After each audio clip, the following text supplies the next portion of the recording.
They feel that they're being ripped off by low-cost carriers, and the fact that a lot of low-cost carriers keep changing things all the time causes more stress because people just don't know where they stand. Are these travel agents or flight companies, are they doing anything to make that experience better? Because it sounds like, so straight away, we're stressed out before we've even got to an airport.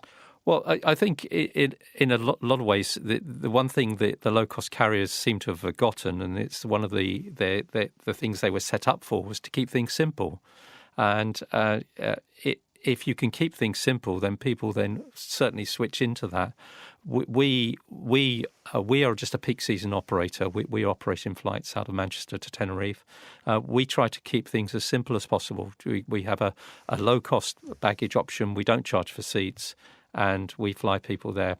So, but I think the one thing I would always recommend for people to do is to shop around and look what's on the market. And something like skyscanner.net gives an overview of the market, and people can find out the best deals.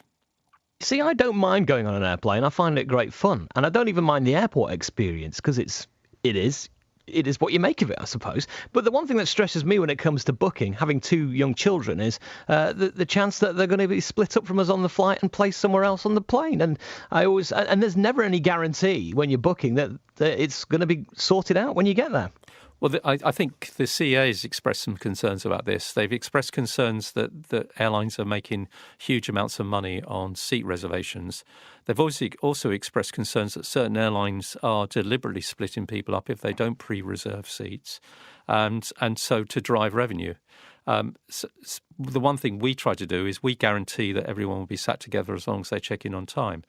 And I think if other airlines would do that, then it would reduce the stress and people can relax. The one other thing I would always recommend people to do, though, would be also to pre-book a hold bag rather than actually take on carry-on luggage. Because the one thing that's really stressful is having to work out if you've got liquids in your hold bag, in your hand baggage, if they're the right level.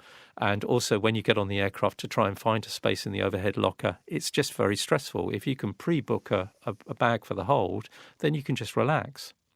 I think this is what the problem is, though, isn't it? You're asking us to pre-book everything and make sure everything's as it should be when you get on the flight. So why can't it be, as a family, I want a ticket for 4 people, so as soon as I've booked, I shouldn't have to go to the airport early to check in early. As soon as I've booked, I've got my seats. I know where my seats are on that plane because I've booked it there and then. And then if the airline prefers, then it sends us a checklist that you print out and tells exactly what we need to take as far as baggage is concerned. Why are we having to book left, right and centre for all these extra things? It seems a bit pointless and even more stressful.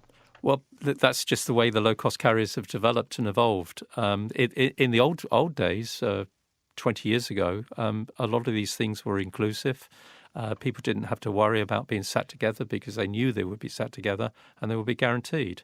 And what then came along was the development of low-cost carriers, and they came in with a very low-cost opening price, and then they started adding on all these extras. And also every carrier has their own system, so everything's fragmented. So if anything, we've gone backwards rather than forwards. Yes, we've got some very good prices now, but at the same time, we've got a lot more stress when travelling. So it's the budget airlines that you're saying haven't helped to our stress. Well, it's a very competitive market. They don't make huge amounts of money on each seat. Even the Ryanairs, which have fantastic margins, don't make a lot of money per person. But it's driven by volume. And the one way they can do that in terms of driving their profit margin is by adding all these extras in. And so, okay, you might be able to buy a £19 one way to Dublin fare, but then when you have all the extras on, you're probably paying nearer £50. You see, I get that. A budget airline, it makes sense. If maybe you're going to Dublin on business or you're going to catch up with a friend, fair enough, you pay your low fare, you take a small bag to carry on with you, maybe even going for the day and you're returning later on in the early evening. That's fine, but we're talking family holidays and it shouldn't be that stressful. Even the budget airlines can see that, surely. Yes, certainly. But also the budget airlines drive prices up for the school holidays. So, for instance, a low-cost carrier would operate for the summer season for 6 months. They lose money in May and June, they lose money in October, and they recover the monies they've lost in those 3 months by charging higher prices for the July, August and September dates. And that's where we came in, and because we look to just put aircraft on for the peak season from July to September, and we can actually undercut the low-cost carriers, but we can also include lots of things within our prices that are extras with others. So what other pieces of advice can you give to travellers to reduce stress levels overall? Do your research. Go on, do your research in terms of pricing, because you can look at the comparison sites and get the best prices. Do your research as far as the Civil Aviation Authority and check on their website. And do your research regarding the place you're travelling to and the hotel and other things that you can do in terms of getting to and from the airport. The other thing will be to look around for regional departures.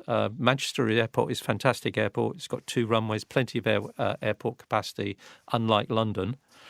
So you've got less of a problem there. But you do have other airports like Liverpool, and you have other airports like Carlisle that's just reopened, and Leeds Bradford. So I would certainly shop round, look at regional airports, look at different airports and see where the best prices are. Like anything, it's a buyer's market. Finally, Paul, are you going on holiday this year? I hope to, but not for a while. All right, well, wherever you decide to go, have a great time. Great, thank you, Glenn. Thank you for that. Thank you very much indeed. There we are, travel expert Paul, of course, and